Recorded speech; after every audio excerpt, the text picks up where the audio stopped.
All right, so we're talking the debt limit, which is back in the news. And so I thought I'd opine upon this like other people.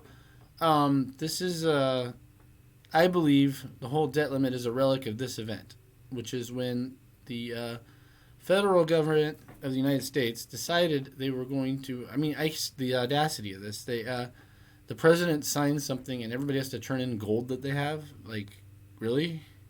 And people accepted it. And you think people are dumb now? I you know, not that I'm a big gold guy, partly because of this. You know, um, this is nuts, right? But they did it. The country was in a major, like, we were on the verge of so much stuff. There's so much you could say about this time of. If you know anybody who went through this time, or met anybody, they will tell you that like you don't want to ever go. It's like 2020 but worse, kind of. I wouldn't say it's worse, equal but different. Um, so, uh, president signs this thing, and if you have gold after this, it's illegal. So think about this, guys who buy all this gold and all these people trying to sell you gold. Who knows what might happen? But anyway, when they did that, they did this rule where like the government would, the banks were allowed to issue gold to people who were foreigners who had accounts so that we could settle trade deals. And so the rest of the world, like the trade off of this totalitarian move was the average American had a dollar that was basically worth gold, according to the world. So your dollar bought a lot. Okay, but still, that was weird to me.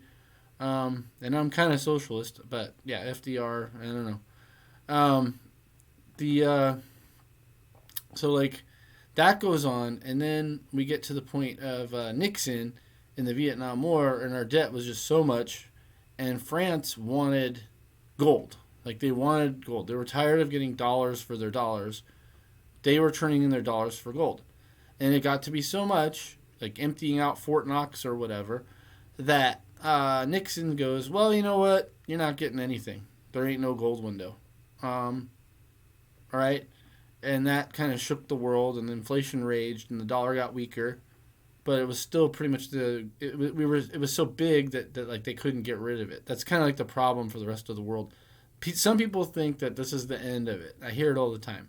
Perhaps they're right. I'm not saying they're wrong, but people have been saying that since the 70s. So I'm just saying. But we did have a lot of inflation in the 70s. They curbed it by paying an 18% interest rate, which so the debt limit was put in place at some point after that to be some kind of check upon the debt issuance of the United States, right? And I'm thinking about this, and I go, well, like, why do we have a debt limit? It's arbitrary and stupid. Like, basically, interest rates themselves should be the debt limit, you know? So, like, if Canada wants to borrow money, if Australia wants to borrow money, if Brazil wants to borrow money, all these countries pay an interest rate on their bonds, right? So, doesn't that effectively create a debt limit? Like, it's like if I want to borrow money on a credit card, I have to realize that I'm on the hook for like a ridiculous 12%, 18%. I don't even know what it is. I try not to pay interest on a credit card, but I have. I